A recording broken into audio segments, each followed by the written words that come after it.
of stuff. Hey, Craig. Yeah, I remembered, so you don't have to. It's hard to believe I've been doing this for 18 years. It truly has I'm the been one reviewing him for 2 years. Willy toy.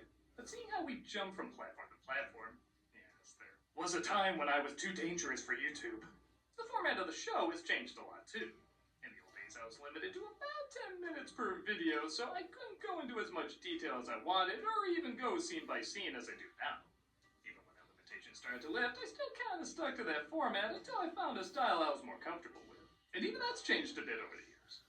Bottom line, there's some movies I already reviewed years ago, but feel like I could revisit and analyze in a more detailed way.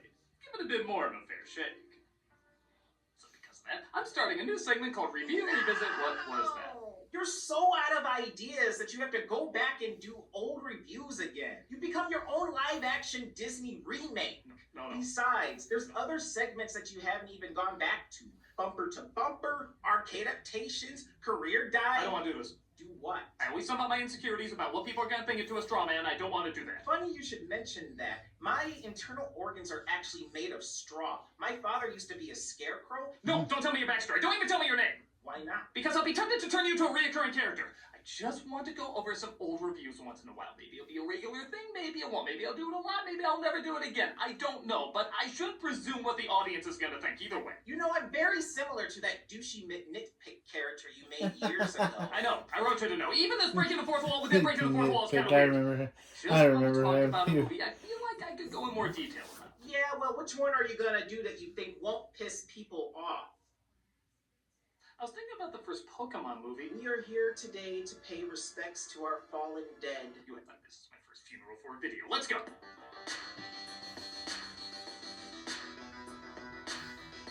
It's been over 15 years since I've reviewed this movie, and since then people have let me know they really like Pokemon. I've said it before and I'll say it again, Pokemon just isn't my thing, but I also wasn't the target demographic. I grew up in a time where animated shows had toy lines made before any scripts were written. Hell, they made legislation about it. So I recognize when a series is a commercial first, but can still enjoy it. And as someone who has a soft spot for Ninja Turtles, Transformers, He-Man, and other shows clearly made to sell products first, I know I would love the hell out of this if I grew up with it. I mean, it's brilliant. Literal monsters you can just pull out of your pocket, ranging from cute to menacing, that you use for fighting. If somehow you worked in pizza and robots, 10-year-old me would explode. But as an adult, of course I snicker at the obvious commercialism of it. The tagline is you gotta collect them all. I mean, catch them all. Gee, how'd I confuse those? But like many things that started out as an ad, it can evolve. Ninja Turtles has developed some good stories. Transformers can add some good writing here and there. He-Man has his moments. And Pokemon, I'm told, has some adventures that evolve beyond just selling toys. And honestly, for something to be around this long, I kind of feel like it has to. Yes, it's fun to annoy diehard fans pretending I hate it, but honestly, I still don't know that much about it, and therefore don't have any real strong reactions. Which just made pissing people off about it even funnier to me. But today, I'm going to be objective about it. I'm still going in mostly as an outsider, but I'm also going to give it a fair chance. So, as someone who still thinks it sounds like a Jamaican asking if you want to play poker,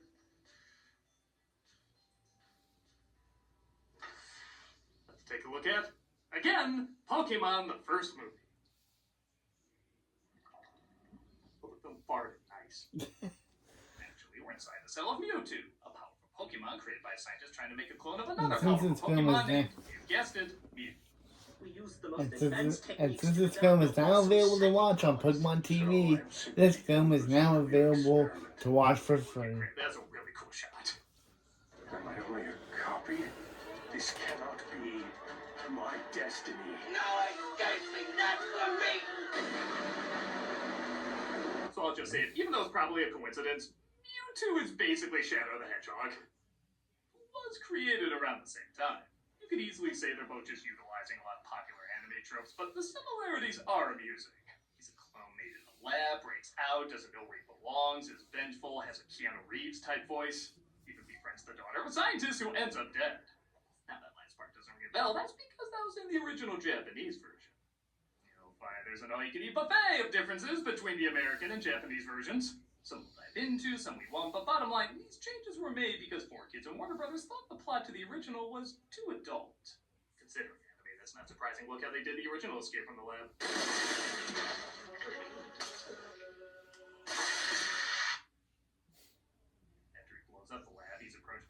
special man named Giovanni, who funded the experiment.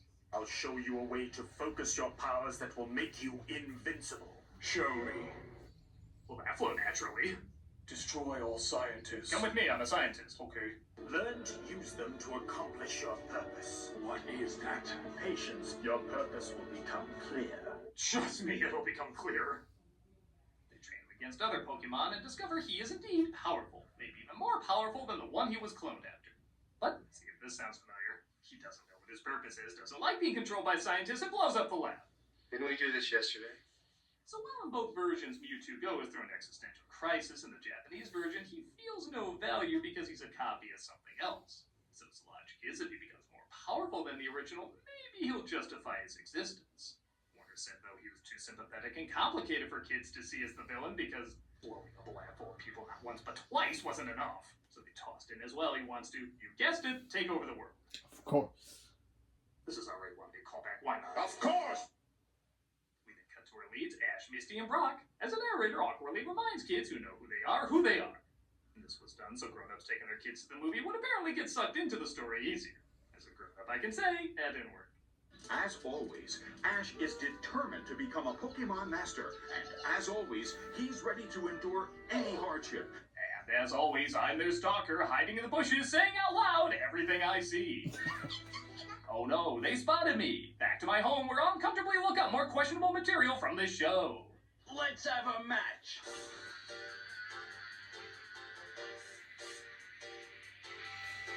Okay, so I have to admit, I do kind of miss this style of animation. Digital has come a long way, and I definitely see the perks in both 3D and 2D, but there's what I can only describe as a vibrant softness to this style that's very gripping. And there is something that uniquely stands out about it. And honestly, for 1998, they combined CG with painted backgrounds really effectively.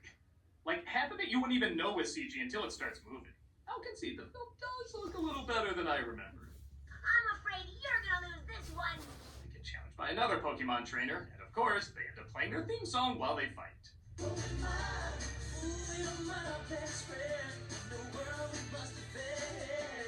I know this chick playing the intro theme to get kids hyped up, but personally, I don't get invested unless Cobra's on Lady Liberty or Robo Orson Welles eats a planet. There's another credit on Pikachu's charge account. They're watched by their enemies Team Rocket, made up of Jesse, James, and Meowth, who wish to capture Ash's Pokemon, Pikachu. The last time you cooked, you wiped out 8 of my 9 lives. Timing like a... So they get an invite from... Timing! One annoying callback, that's it! So they get an invite from the supposed greatest Pokemon trainer ever to... just show up to his place, I guess. Greetings, Pokemon trainers. I bear an invitation. She's really small, but really pretty. Even for a 90s anime dub, that was weird. They decide to attend, but they have to make their way to his house in the middle of the ocean during a storm. Team Rocket snags an invitation as well and tries to use it as a chance to capture our heroes. We get you to new island faster than you can say a perfect nougat. Okay, fans, truthfully, are you really shocked grown-ups couldn't get into this? I didn't know Vikings still existed. They mostly live in Minnesota. It's a dumb boy. Team Rocket reveals themselves, and though I don't know a ton about the show, I know even I should be grateful they cut down their long-ass motto. Prepare for trouble. Get them out of there.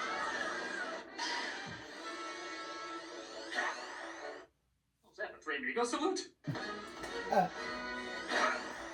Yeah, I always wondered why does Starry sound like that. He just sounds like Three Amigos. A Pokemon can't be a Pokemon Master. From now on, I am the one who makes the rules. It's the scientific fusion of camel and camel toe. I deserve respect. Child's play. It turns out he's hypnotized a girl named Nurse Joy to use her as a vessel to speak, but he has no more use for her. Where am I? And how in the world did I get here? Oh no, she's still under his spell! No, that's just how I sound. Meanwhile, Team Rocket sneaks in and discovers HR Geeker's Carolot. I was hoping there'd be a party. I'm aroused. Sit on me again. It turns out this is a machine that clones Pokemon, as they symbolically reenact how Nintendo shits them out. Which of you will oppose me first? The Pokemon fight their clones, but Mewtwo's batch are more powerful. I now claim my pride. Your Pokemon. You are my Poke bitches. Hurry, wait! I will extract their DNA to make clones while my storm destroys the planet. Like I said, that destroy/take over the world thing was added in the English dub, and it is pretty funny that a very average-looking storm is suddenly supposed to destroy the planet. Like, hey, see the snowstorm? That's the whole world! The whole world's going through that! You're just gonna have to trust us, we're not showing it. Mewtwo can't capture them if they're already inside that Pokeball. Again, double. Yeah. The Pokemon are captured, including Pikachu. Must be the easiest role for memorizing lines since Vin Diesel is Groot. But Ash follows them to the cloning machine. Alakazam! Dugong! I can't say that. Why don't you just put their price tags next to them while you're at it? The clones are made. That was Scyther, not Alakazam. Get, why, your Pokemon You can't. hunters. You should know, I won't let Team Rocket, you're Pokemon hunters. You should know what Pokemon is which. Summer. So many things to look forward to. The heat, the sun, the heat, the light.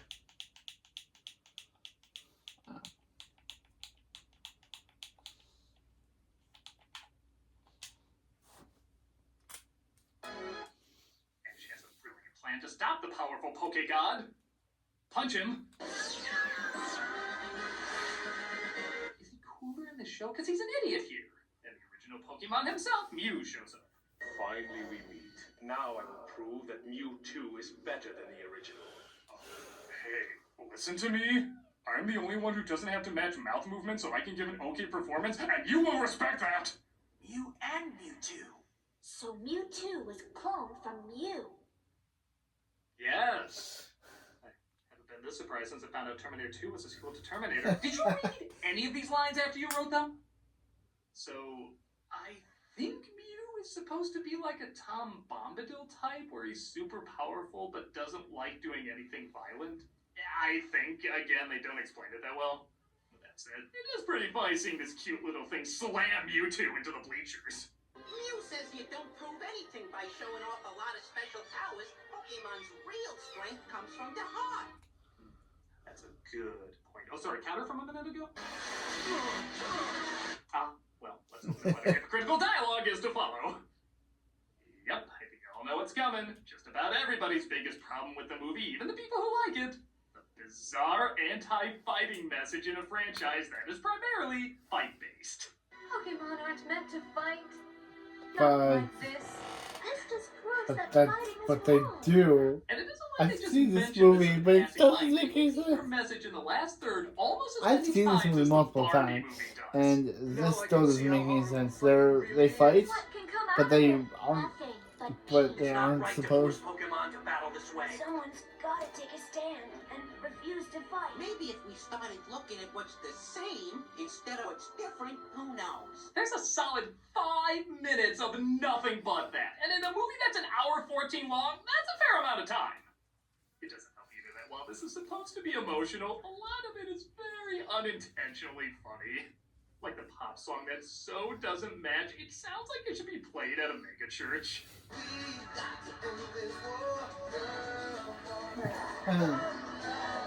Okay. All this violent, chaotic destruction being interrupted by a duck slapping another duck. Yeah. That. While the mega church music is still going.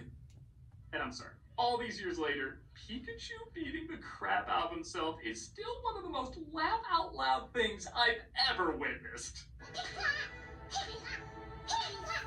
Okay. I don't care if you were 3 when you saw this, and maybe you were even falling for the forced message, but somewhere deep down inside you, you knew this was hilarious. She's my sister. She's my daughter. My sister, my daughter. My sister, my daughter. Those Pokemon look like they're ready to I fight. get this guy if I had with the sister, but the lawyer part, or This is clearly not what they were saying in the Japanese version. I will admit their lesson is a little weird too. The trainers see that clones are also alive and should be valued. コピーだって今は生きてる。作られたと言ってもこの世に生きている。I guess this could be a commentary on when they first achieved cloning in 96, and seeing how this came out in 98, I guess the dates do kind of add up. So, don't take clones for granted. Japanese children? Oh my god, this probably is a good lesson over there. They're so advanced, they're probably prestiging their magic shows even as we speak. Ash says the fighting must stop, so he runs into the middle of Mew and Mewtwo's blast, turning him into stone. Which I'm just being told at this moment was one of their powers.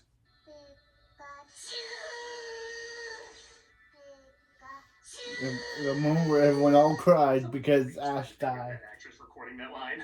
She sounds like Sneezer from Tiny Toons. Fear not, the tears of marketability restore all life. Actually, I'm only half joking, as this was supposed to be the finale for the entire show, but the film made so much money, Japan decided to make a ton more. And they say America has no influence over there.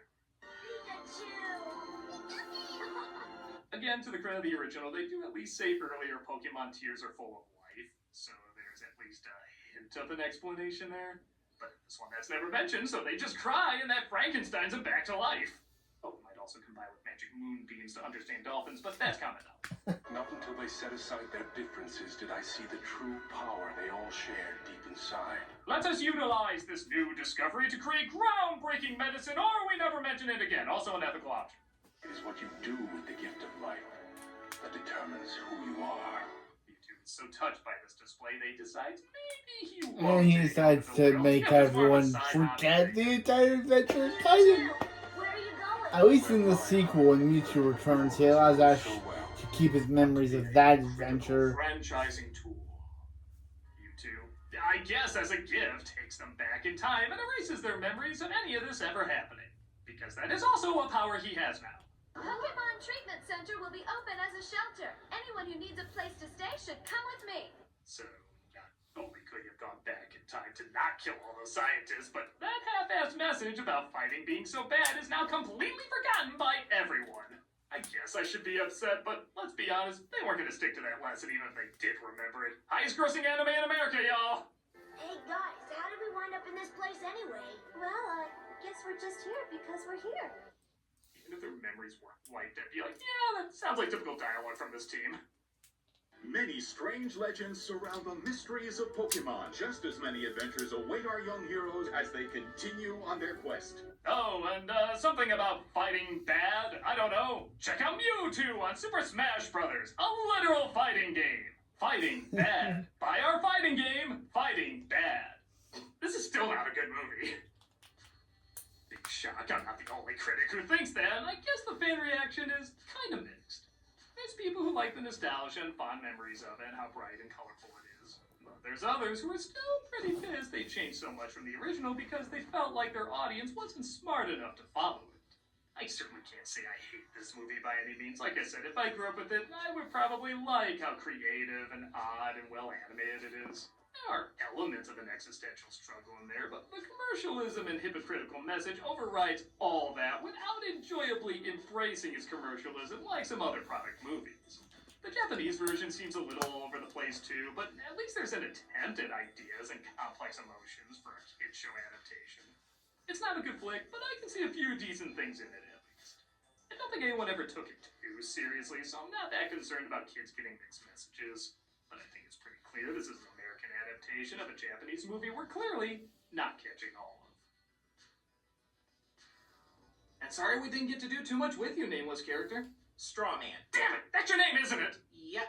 Now it's in my head. You have an identity to me! See you in the Minecraft review. I'm doing a Minecraft review? I think you have to now. You're right, I talked about it too much not to. Good luck with that. I think I hate you. Which means you'll use me more. Okay, and this, I'm the nostalgia critic, I remember. Doing the Snow White remake. Absolutely not. Damn it! So I guess we're getting Minecraft and Snow White at some point.